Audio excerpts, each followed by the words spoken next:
to Wild and Free Art. I'm Alora and I'm here today to give you a flip through of my grungy journal. I know that you've probably seen me making bits and pieces of this over the last few videos, but I thought you might enjoy a complete flip through now that it's pretty much done. I just need to put a little label in here. I haven't quite decided what to put in there yet, but other than that, it's completely finished. So size-wise, it is about 4 3/4 inches, which is about 12 centimeters by 6.5 roughly, which is about 17 centimeters, and it is 3.5 centimeters thick, so about 1.5 inches thick. The cover is made from an old mailer, a bubble mailer, and I have glued and sewn a burlap sack that I got at the secondhand store. It was a coffee sack onto the top, and the design here is from a can of green tea. I liked the design and I really felt inspired to create something with that. This is a crushed bottle cap that I randomly found on the road and collected and washed to use. Then the back is just the same sack again. And I made a little dangle with a paper bead, a little pendant, a little piece of plastic packaging, and an old piece of broken bracelet that was here. I also did some hand-stitched X slow stitching on these just to secure the tab binding, which is here, and that we did together. I'll post the videos in this series below. And I just reinforced it because of the bumpiness of the burlap. I wasn't sure that the PVA was going to be enough to stick to it on its own. So when you open it here, I have put the inside with some grungy fabric that I also made specifically for the journal. And here I've just done a little bit of botanical stamping on eco-dyed paper. This was mixed media paper, I believe. This is a piece of greaseproof baking paper that I used actually when I was making all the rusty bits, when I tried to make this. And I liked the grungy look that came with it, and I just did a little bit of stamping here. Here I have a jelly print paper that I have folded in half and sewn and stitched around here. Another piece of the baking paper with a bit of stamping in the middle. Here's another piece of eco-dyed paper, just a little bit of stamping. I do like to leave lots of space for people to journal and to make it their own. Here I made a little pocket with a piece of ripped off paper, and there's just a few little bits here. This is an envelope which I made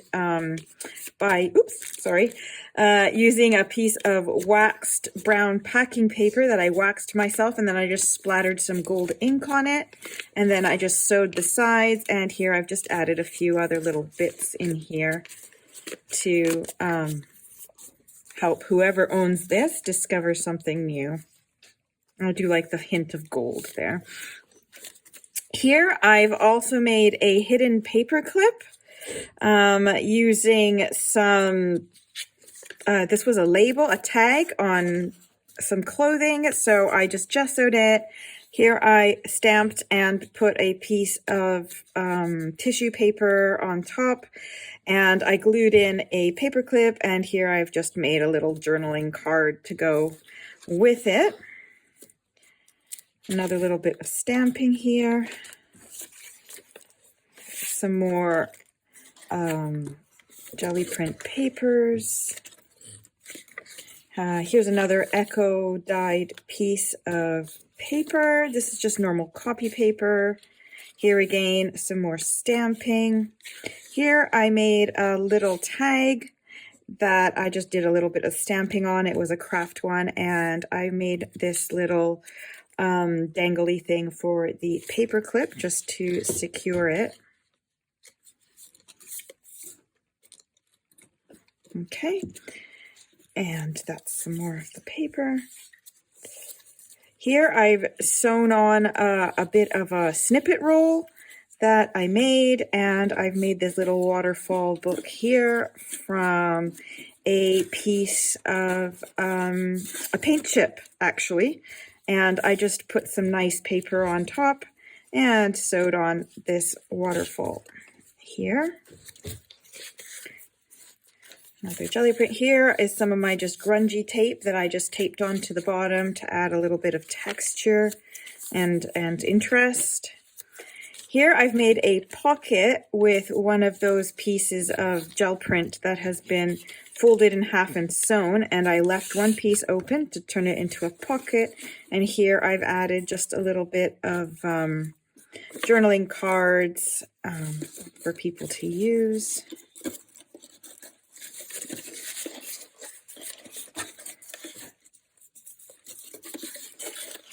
So this one was a paper that I made.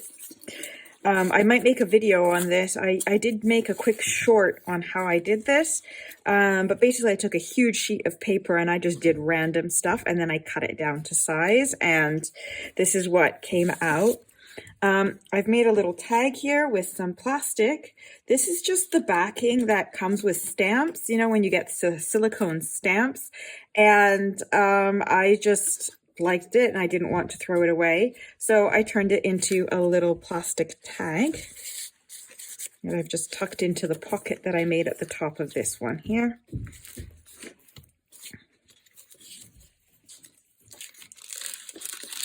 This is another piece of that greaseproof paper. This time I folded it in half, sewed it, and turned it into a pocket where I've tucked in a few other bits of grungy botanicals.